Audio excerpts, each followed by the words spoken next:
Be Roxy. You are now Roxy. What were you up to again? You were floating somewhere in the non-linear time stew of paradox space, and we were hoping to get a handle on the exact chronology of your situation. Perhaps your successive actions will oblige us. Yeah, you aren't really listening. You're gonna do whatever the hell you want. Roxy, go and grab that sweet gun. You pick up your high-octane laser gun. It's powered by the most deadly sciences you know of. You keep a couple specibus allocations in your portfolio on standby. You try to stay as sharp as possible in unarmed combat, because you never know when you'll get ambushed. It's dangerous out there. Roxy, examine dead mutant collection. The biggest one has been around for as long as you remember, encased in that glass-like material. You've considered giving it a name, but it always struck you as a little morbid to name a dead cat. The others were a result of a few experimental mishaps before you got the hang of ectobiology equipment. You keep them around to remind you of the perils of the inexact science, and also because they're weird looking and cute. You've since cloned many healthy felines, but they all live in the laboratory out back. Your pet cat doesn't really get along with the other cats, and you don't want to upset him. Roxy, capture log 1.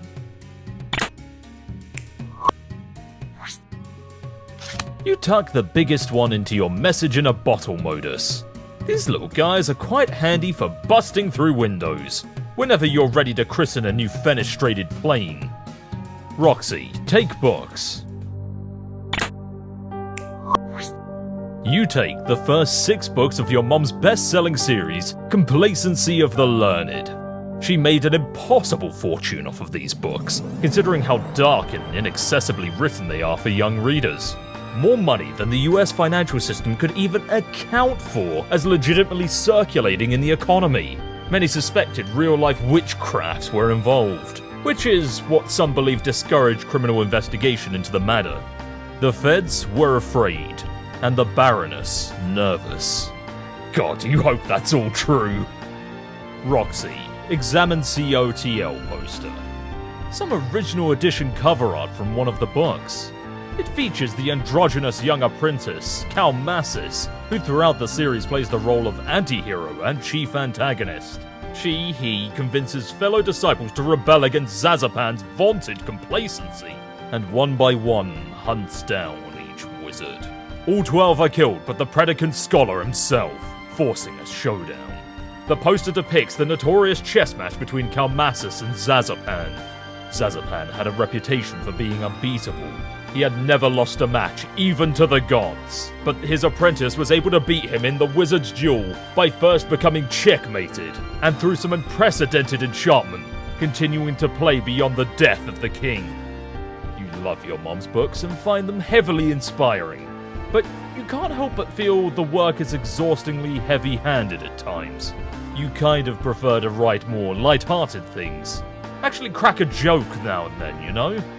Roxy, say hi to Cat. Your cat, Friglish, hops down on the bed to greet you, and immediately situates himself on something important. One of your creative writing journals. You named him after your favorite wizard from COTL. He was just such an endearing, bumbling fellow. Before he was murdered, Calmassus put an insidious curse on him, which caused him to go insane over several years. He began filling a book with all of his arcane knowledge, which it was said to be limitless. The tome grew to monumental proportions, and became virtually an unreadable patchwork of impenetrable erudition. When the young wizard finally caught up with him, he was a quaking, incoherent madman. He put him out of his misery by crushing him to death with his own massive text. You just think it's a fitting name for him, for some reason. The macabre demise notwithstanding, of course. Roxy, take journals. You politely scoot Friglish off the books. Attaboy. Technically, only one of these books is yours, the writing journal. You're pretty secretive about your writing. Sometimes even you can hardly bear to read it. You are highly aware of the formidable writerly shadow cast over you, and can be critical to the point of embarrassment over your work. Just how drunk were you when you wrote this? You often wonder to yourself. You don't think you'll be peeking at it soon. Maybe later. The other book is another point of embarrassment for completely different reasons. Roxy, read other book. This is Jake's private journal. One day when you were feeling especially frisky, you swiped it with your purifier, not actually expecting it to work, but then you debated with yourself for weeks over whether to read it. When you finally took a peek, you were strangely relieved to find all this nonsense instead of his private thoughts. But you still didn't have it in you to cop to the theft. You just agreed what a shame it was about his missing book. You have no idea what these letters mean. Some kind of code? Bark? Crab? Abacabacababa? You have no clue what was running through that kid's head. Not unlike always. Roxy, get little ray gun. It isn't a ray gun, it's your purifier. Pretty much the only crocker tech you can bring yourself to use. It's just too handy not to. You just plug in the coordinates you want to nab something from, point it where you want to purify, and shoot. It'll make that thing purify right then and there. Assuming no temporal conflicts. Piece of cake. Not Crocker brand cake though, cause fuck that witch. Roxy, you're thirsty. That isn't a command. Excuse me, but you beg to differ. You poured that beautiful martini a little while ago, and you've been letting it gather cobwebs while you horse around with random shit in your room. What a crime. Roxy, sip martini thoughtfully. Delicious. Damn it! This is the wrong stock reaction. You will not stand for this outrageous misinterpretation of your beverage enjoyment. Roxy, sip martini more thoughtfully than that. That's much better. As much as you enjoy an afternoon cocktail, you have to remember to pace yourself with these things. They're crazy strong, and tend to make you kinda sleepy. Oh my. How inviting does that soft plush pile look about now? Quite, you think? Roxy, examine plush pile. You like to ensconce yourself in this friendly heap when you play games. Gosh, it looks soft. Your eyelids are getting heavy. Roxy, succumb to unfathomable booze snooze.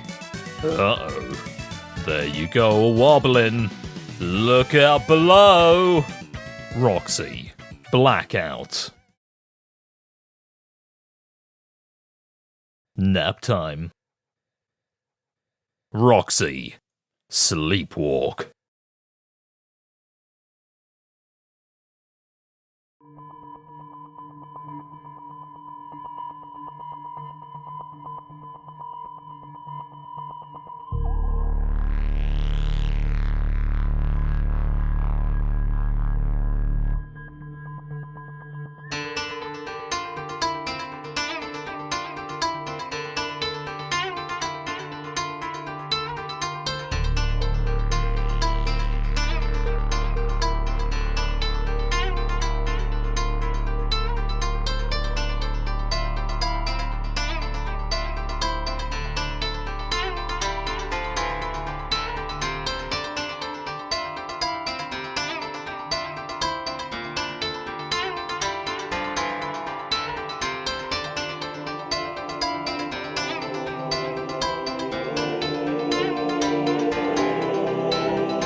Roxy, wake up. What the heck was that all about? Oh, hey there, Friglish. He greets you with a sly, conspiratorial purr, almost as if he was privy to what you dreamt, which is impossible, of course. Looks like some dude has been badgering you while you were asleep. Roxy, answer. Roxy, awake yet? Guess not. Let me know. Whoa. Damn. Hey, Dirk. Had a crazy dream. There you are. But I see your dream self hasn't returned. You must be tying one the fuck on tight already. Maybe I am. Like a bow of ribbon on a beautiful pony. Man, how can you be this much drunker than last time we talked? What the hell are you even drinking? Okay, but to be fair, beautiful was an intentional typo for your benefit, cause I know you love typos. It's a Bayeux. So, you spying on me in Durstville again? Yeah. Fucking perv. Like what you see there? I see precisely Jack's shit and a side of fuck all. That's the point. You got too sauced up and went rogue again. You're out there in your weird drifting stupor, independent of your waking self-awareness. You gonna go after me again? Get on your horns and gallop me home like Prince Charming back to Swoon King Dong. OMG. Blash, blash, blash. No. In thinking it over, it's sort of a relief. Simplifies things somewhat. It's better you stay out there for a while. There's been a problem. What'd you do now? Okay. I fucked up. I kinda made a mess here, and I'm not sure what to do about it yet. Huh? No need for you to worry about it for now. I'll figure something out. Until then, I'm just going to go prepare for our mission, while I think it over. What a surprise, another mystery for you to keep to yourself and over-cerebralize. Snore. Hey, let's talk about something cool instead, like the dream I had. Okay? First, I had some ordinary, boring dreams that I don't remember. But then, I dreamed that I woke up from the dream and things got way bright and surreal, and I saw someone. I think I was supposed to be my daughter. Why do you think that? You know those dreams where you just know someone's supposed to be someone? No. Okay, well, regular people have those, I'm pretty sure, all the time. Are you thinking it was prophetic? Like a glimpse of the future? I don't know. Because that's not really how the Abyss works. It's not Skya, and we aren't prospect dreamers. There's nothing like that out in the Abyss. If you drift far enough, there is only horror. Terrible, terrible horror. Okay, but I'm not saying it was a future dream. It was just a glimple, and it felt real, and all I'm saying is it was a cool dream that I wish was real. A glimpse. Well, maybe it was. Maybe there's no fanciful game supply mechanism of prognostication involved here, and you're just an ordinary run-of-the-mill psychic. I guess that's possible. Hey, Dick. Dirk. What do you think it would be like if we had kids? What would it be like? Inconvenient, mostly. No, I mean, what would they be like? The kids. You ever think about it? Can't really say I have. You know, for an eccentric guy, you can be boring as fuck sometimes. Sorry, Rots. For what it's worth, I'm picturing them now. A boy and a girl. Two perfect little freaks of nature raised by people who've clearly got no business bringing up anybody. Shucks, Buster, it's just a fun little hypothetical to daydream about. Why do you need to suck the fun out of shit? Like some turd-hungry Dracula. It's not like I'm lobbying for you to hook me up with a whole mess of fucking babbies. Or that I'm holding on to any such delusion that's even a remote possibility. Lasine. Lasine? Yes, Lasine, you heard me. Do you mean Lasai? Nope. I'm a sticking with Lasine. Going down with the shit. A ship. The SS Lasine, starring Captain Roland. What does Lasine actually mean in this context? Oh, come on. Come on, what? Lasine is universally understood to mean, too bad, he's gay, you deliberately obtuse dunderfuck. I mean, yeah, that's what I thought. It would just be cool if you'd refrain from tossing about such antediluvian terms. Antediluvian what?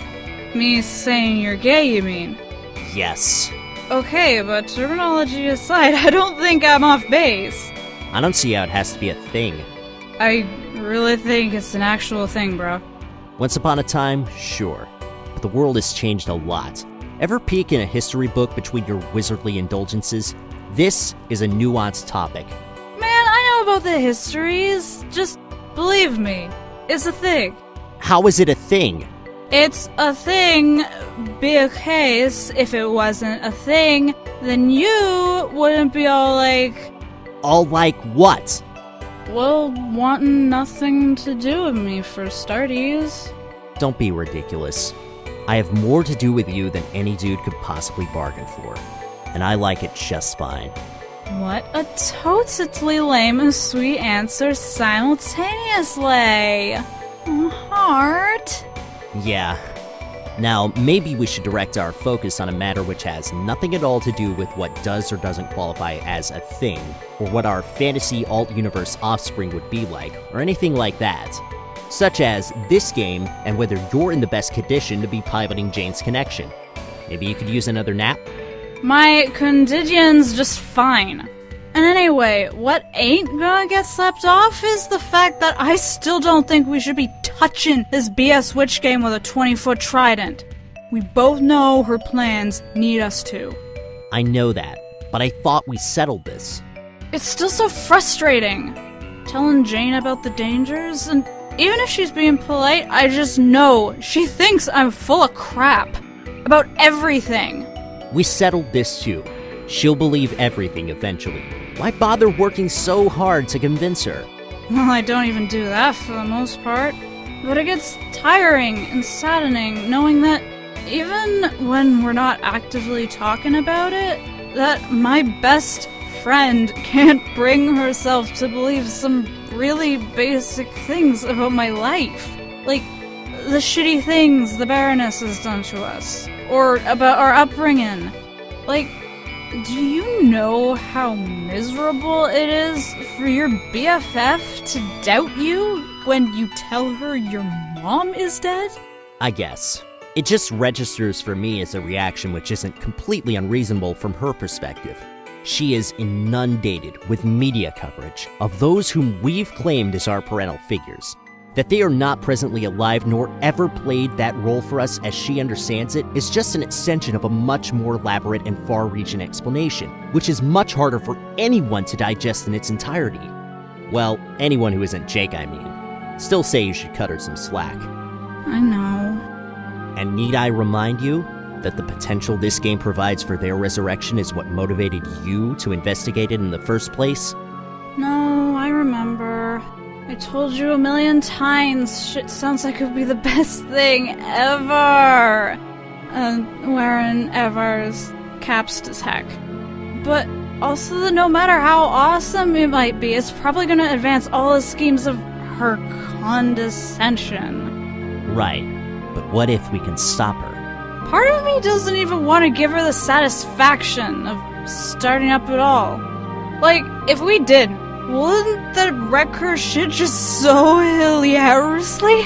So many lulls. I must be hard of counting, because I'm barely racking up a single goddamn laugh out loud at that self-defeating gesture.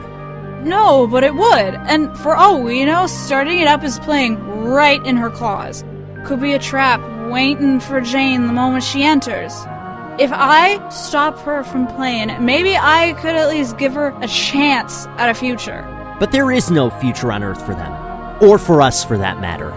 Don't know that for a fact. But anyway...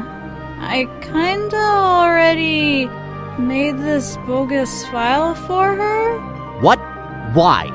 To scare the shit out of her. Make her learn to fear and respect the fucking hag like she should. Then maybe we can drop this whole in-game meetup / resurrection idea altogether. Sweet though it may be. Rots, I hope you're not thinking of sending her one of your batshit till death scripts. On that subject, I am Miss Whipperpips. Miss Zipperpips? The amount of sense you haven't been making is unfucking real. Just go take a nap. And don't even think about sending her that file. Are you listening? I will take what you say under serious advisement. Wonk. Jesus. Dirk, when did you stop being any fun? What? It used to be you'd get a kick out of a stunt like that. Stunt. Man, you know I'm down with insane stunts. Insane stunts are practically all I'm all about, as long as I actually agree with the purpose they're intended to serve. Destroying Jane's computer and dissuading her from playing is not such a purpose. Bet you your responder would agree with me. Why can't you be more like him? I am more like him. I mean more like him. You just misspelled more, causing me to suddenly understand Jack everything. He's more in touch with his feelings, which just makes me L my F.A. off since he's a bobot. Robob. Bob. And he can actually loosen up sometimes, kinda like you used to could. I used to could? For one thing, he doesn't insta-shoot down a bit of frisky RP shenanigans now and then. Yeah, I kind of wish you wouldn't do that with him. Why the F not? It just seems a little tawdry and disrespectful, and vaguely exploitative of a still emergent cognitive entity whose perceptual frame of reference is difficult for us to comprehend. Oh, come on. He's cool. A guy just like you. It's just he lives in some shades. It rubs me the wrong way is all. Oh, do you want me to rub you the right way? Not really. You're overblowing this. It's just an ironic, funny thing we do sometimes. Come on. I'm sure you read the transcripts yourself. It's all a lot of jokestery bullshit. He blocks me from being able to read transcripts sometimes. Oh, wow, he does? Sneaky bastard. And anyway, I'm not really sure how ironic it is. Okay, next time I will run it by the master first. With his fancy fucking ironimeter. Okay, here's the thing with the AR, since you still don't seem to get it. He's very similar to me in thought process and behavior, yes, but those patterns were imported from a 13-year-old version of my psyche, and then sealed into the program as starting parameters. In the years since, we both evolved somewhat.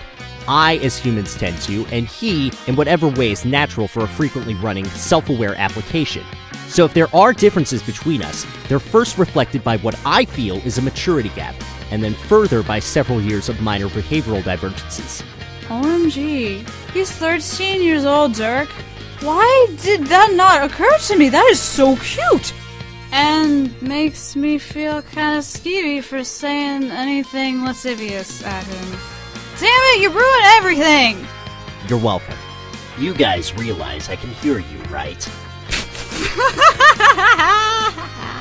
Yes, I was aware. Check out all these complicated fucking problems people have when they have to live in big lumbering flesh monsters instead of a sweet pair of shades. Dude, do you think you could sit this one out for a while?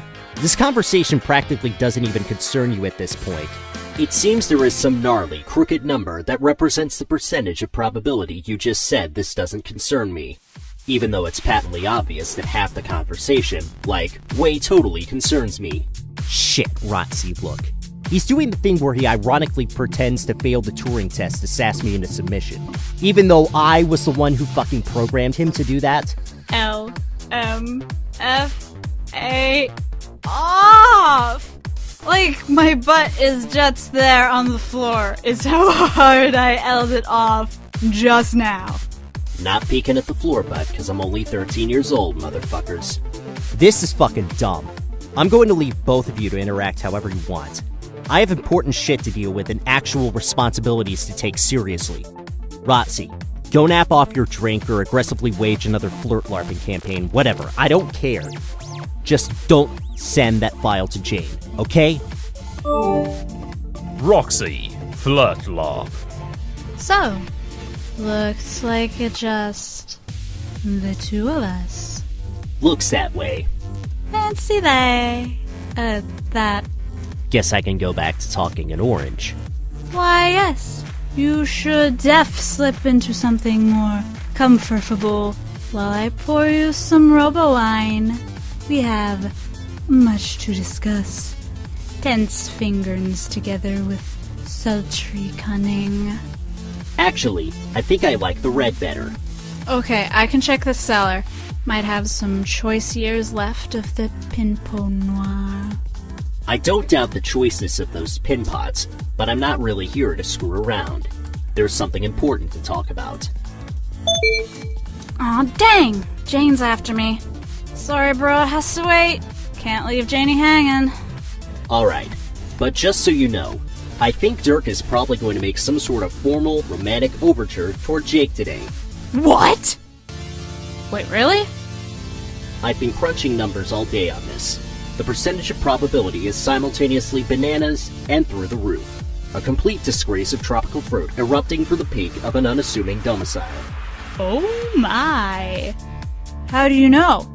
Because I've aggregated thousands of subtle clues indiscernible to primitive human neurology and rammed them through my determinative infatuation engine at the astonishing speed of information. And also because I'm pretty sure it's what I would do if I were him, which is literally the case. And also, because he kind of told me, I guess, there's that. Well, this should be interesting. Did you tell Jake, or... Not specifically. Man, does he even know how he feels? Lol, the poor guy is tortually under siege from all sides. He knows well enough. I've badgered him with enough insincere solicitations to paint a pretty striking portrait of my cognitive progenitor's inclinations, even if he wasn't able to pick up on such hints from the man himself, which strikes me as statistically implausible. And that's not even me just spewing more ironic AI bullshit. I was never that clear on that. Are you, like, both crutching on him? Or is it real for him and ironic for you, or... It's complicated. No shit.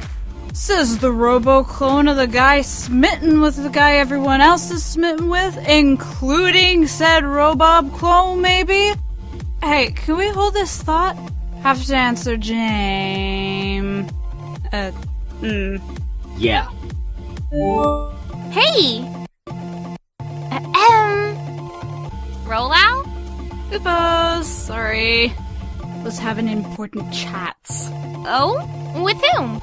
With yet another ineligible fucking bachelor. Who else I have to talk to?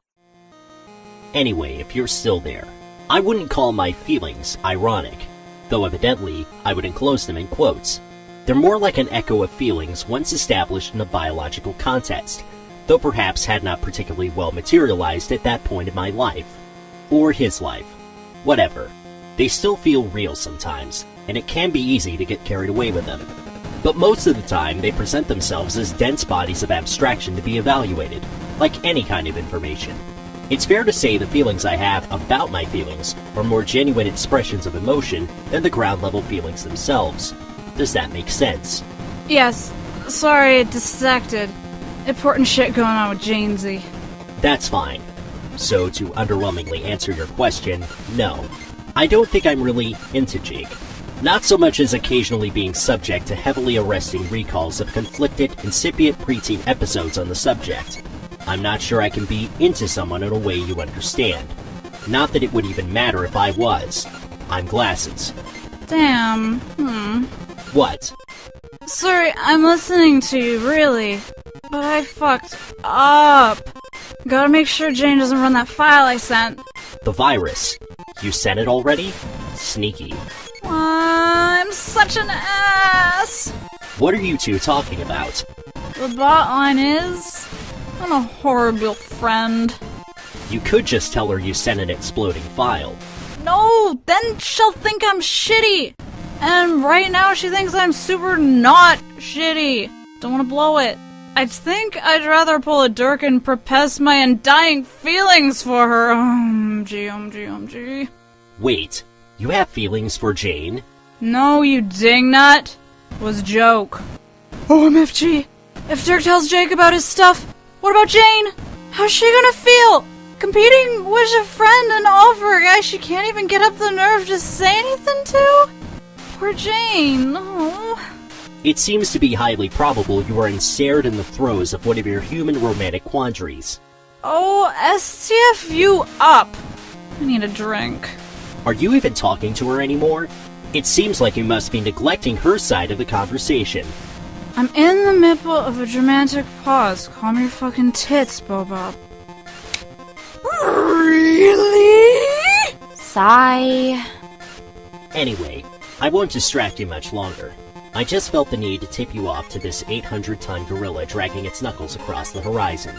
Will this gorilla eat those bananas flying out of the roof, you said? No airborne fruit will be safe. I guess this is to be presented as something like a word of caution. If it's me going through with this, hypothetically, I'm not dropping some limp-wristed shucks buster on his ass and praying to the horse gods of irony for reciprocation. There will be no rocking back and forth on pigeon-toed feet while my face flushes with the blood of 1,000 timid bishies. I will not hold one tentative hand behind my head like a flustered asshole from an Asian cartoon, nor will an oversized bead of sweat overlap ludicrously with my visage. If it's me, I'm going all out. Oceans will rise, cities will fall, volcanoes will erupt. What I'm saying is, it's going to be a scene, and bystanders need to brace themselves. Okay. About when is the big scene happening? Probably after the game begins. I'll expect he'll hold off on playing his hand until he and Jake are in the session. He's taken certain measures. For some reason, I think he's latched onto this notion that functioning as the client for a player is customarily a one-way pass to make out city with that player. Everything with him, and me, is a matter of assiduous tactical forethought.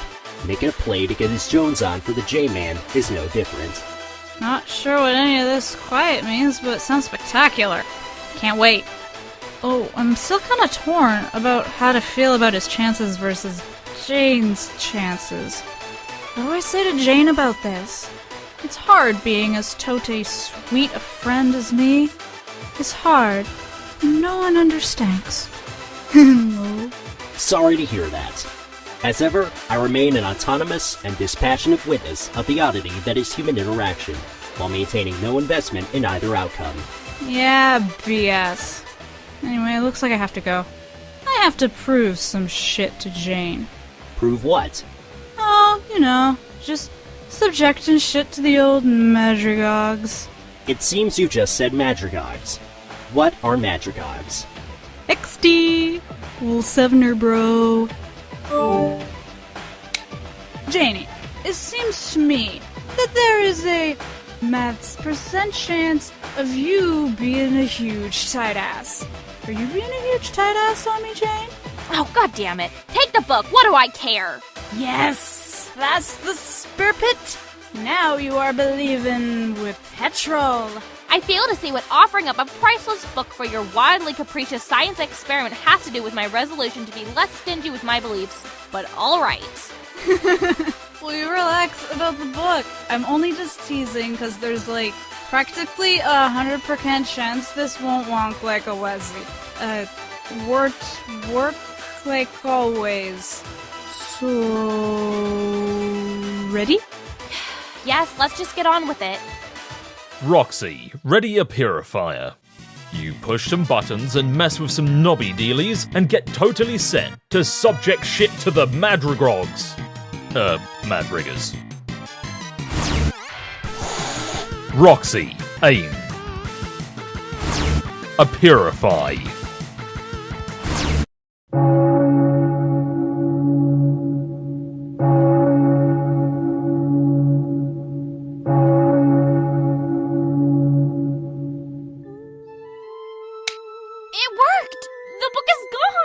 Oh no. Aw, shit. What is it? Shit. Did you receive the book? Oh, shit. Don't tell me! The book is damaged somehow, isn't it? Fuck. Roxy, take book. Yep, he's dead. Totally Sassa crushed. You just know that julep-guzzling bastard is scrabbling up his echelon as we speak, chuckling to himself while he fills his pockets with ill-gotten boon dollars. Go ahead, old man. Laugh it up. You guess you'll have to do something with the body now. Maybe a funeral? That sounds like the perfect way to say goodbye to an old friend. But the environment outside isn't particularly hospitable for a burial these days. It also sounds kind of depressing to host a funeral by yourself. It's probably best just to send him back from where he came from. Years ago, when you were exploring the lab, you found a machine somewhat similar to the ectobiology equipment. Without knowing what it did, you activated it, and out came this friendly cat in a handsome little suit. You still aren't sure where he came from, though given the timestamp and coordinates on the machine, you have a feeling he belonged to your mother. If that is true, you feel bad about stealing a cat, let alone killing him. But you could never bring yourself to send him back. Until now, of course. She would probably want to know what happened to her disappearing cat, even if it meant discovering him dead a little while later. The device uses huge amounts of power. Its entire power supply was almost fully depleted using it the first time. You've stockpiled as much uranium as you could for another test run. Looks like this'll be it. Roxy, take cat. Oops, Silodex is full. Gotta swap it with something. Probably as good an excuse as any to break in a new fenestrated plane. Roxy, retrieve mutant kitten. You swap the bottle with one dead cat in it for another. You often use this little guy to break in the planes, like an intrepid test pilot. Not while it's in the bottle though, that would be ridiculous. Since the bottles are sort of just inventory abstractions. You have to break the bottle first before you can get serious about breaking some glass. Roxy, break bottle. Now Roxy, clear some space. Need to get this bullshit out of the way. You can't work like this with everything jammed down there in the corner. Bad enough you're hammered. Roxy, break some glass.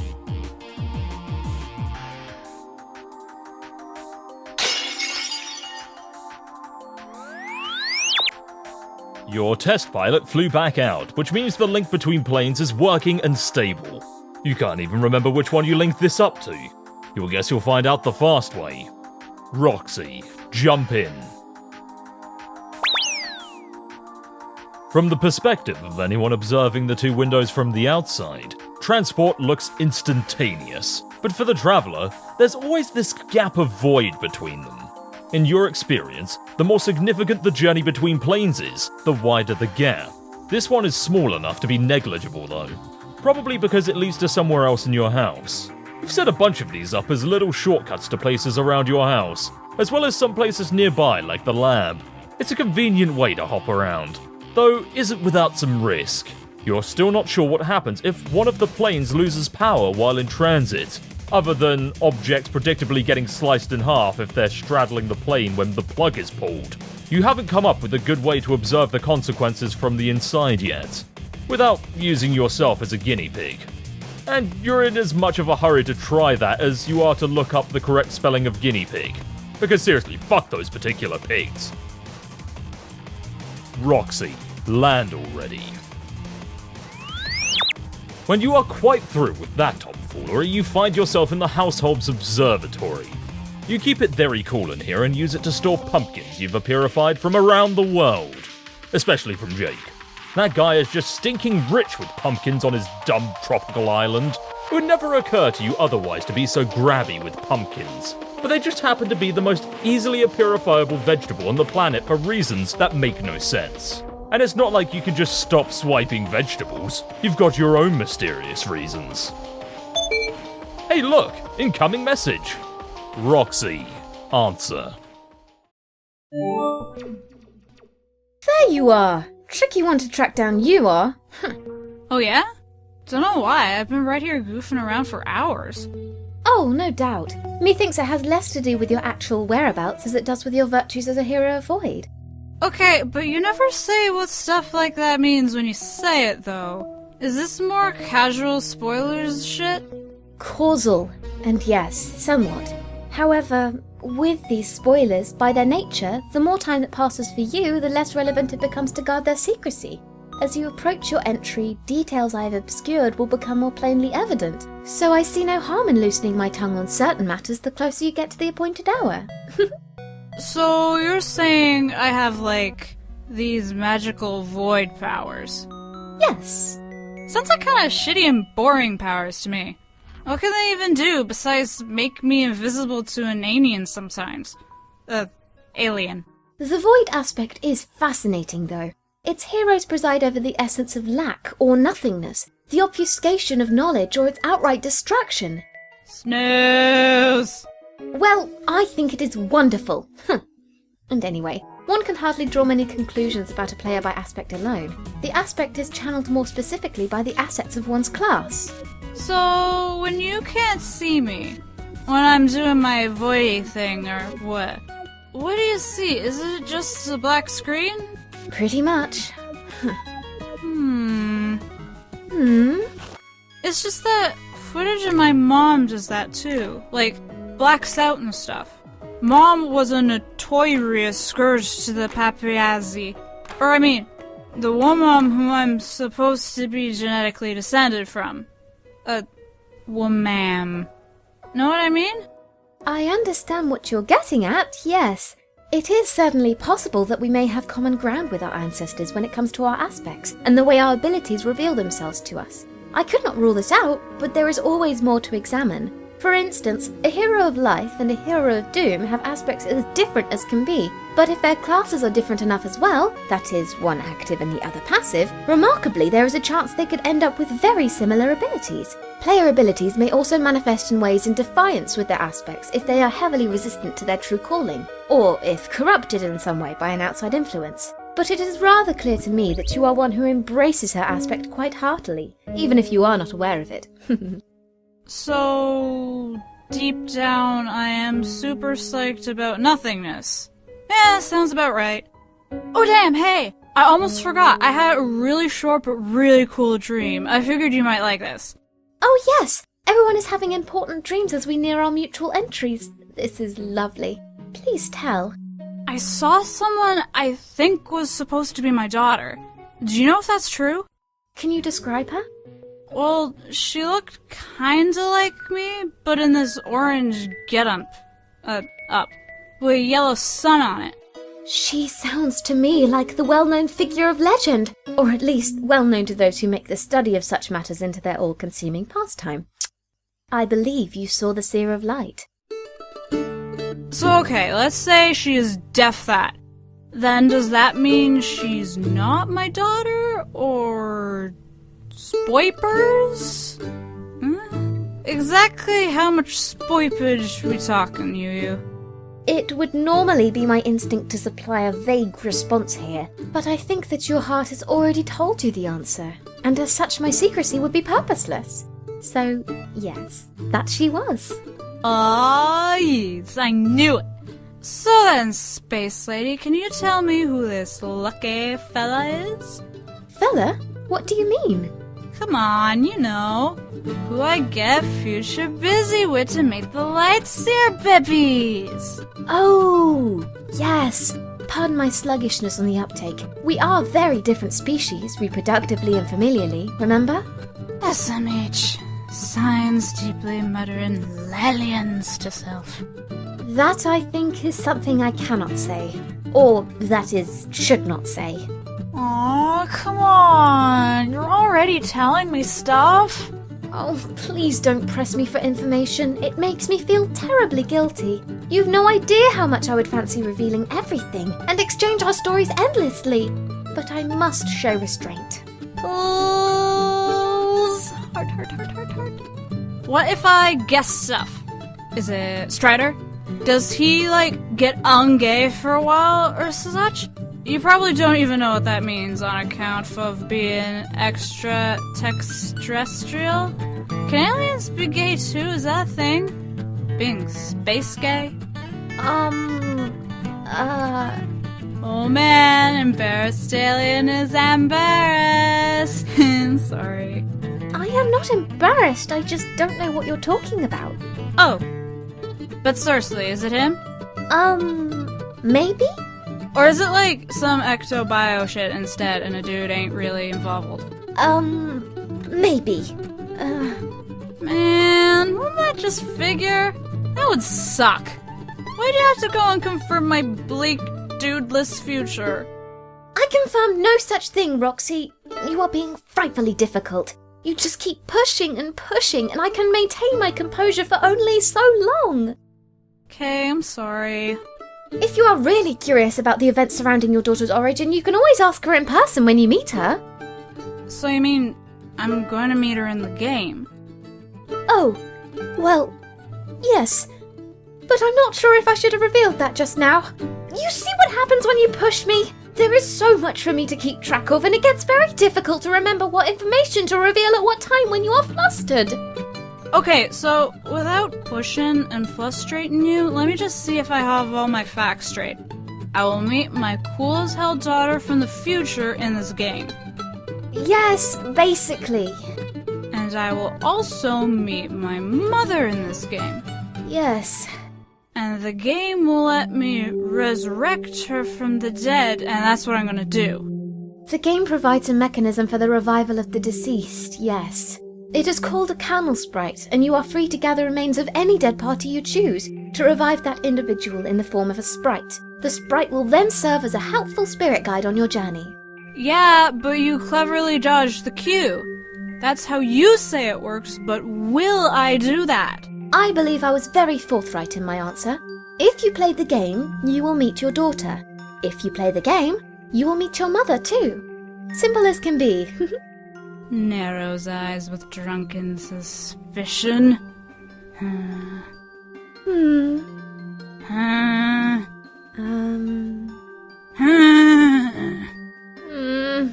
So yeah, to continue my confirmation spree, you are maybe kinda hinting there are ecto-shenanies that lead to the birth of my daughter. Just like I descended from my mom through some sort of similar bioprocess. Those are definitely some things which you believe could be true or not true. Well, you're such a shitty liar. I am not any kind of liar. Come on, let's answer. Why N? Or should I say, why in you? You! I choose you! You love yous. I do love yous. You're silly. Silly and cute and bad at lying. But I really don't lie. I am not deceitful by nature, but in order to protect the integrity of certain outcomes while still being helpful to you, I guess I am learning the art of deception through honesty, which, as it turns out, as well-intended as it may be, still comes across to a savvy lass like yourself as just another kind of equivocation. Though I guess I shouldn't be so startled that a rogue of Void could bewilder me so. Void players are said in text to have a way with flummoxing even those with plans beyond mortal understanding, and I'm far from anyone like that, just a girl who wants to help. Okay, well, since you're so nice, I'll promise not to use my wicked void powers basic common sense and skills of deduction to bust you up so bad. I'd be ever so grateful. Then without giving you the whole third degree, what is safe to tell me? Like, what does it mean to be a rogue of void? That's what I am, right? Yes, I can tell you plenty about that. A rogue is a passive class. You see, there are passive, positive, and active, negative classes. Some more strongly passive or active than others. The positive-negative distinction can mean many things, but could be quite roughly summed up in this way. Active classes exploit their aspect to benefit themselves, while passive classes allow their aspect to benefit others. But of course there's plenty more to it, and that rule is in no way absolute, only a starting point for understanding the dichotomy. You mean kinda like offensive versus defensive magic in an RPG? Sure, that's another fine way of looking at it. classes always come in positive-negative pairs, with significant disparity between them. While a rogue is passive, a thief would be its far more active counterpart. The rogue and thief classes tend to be assigned to females, not exclusively, but commonly. Other classes lean more towards male assignment, while others are exclusively male, and just as many are exclusively female, like my class. That's a bit of a tangent though. To answer your question about being a rogue, I should tell you both classes and positive-negative pairs tend to have very similar descriptions. In this case, a rogue or a thief is one who steals. Quite simple, really. But whether the class is positive or negative makes all the difference. It is a great indicator as to how a hero will make use of that aspect. So basically, a thief is like the asshole class, the player who says, "Step off, shit's mine, suckers!" Whereas a rogue is basically Robin Hood. If that reference to your culture provides a suitable comparison, then absolutely. So I'm essentially the Robin Hood of Void. I'm still not sure WTF that actually means. Understandable. I guess Robin Hood's pretty cool though. Thiefing up loot from peeps who got too much, then sugar daddying it out to the needy like a boss. Just don't have a clue how that works with Void.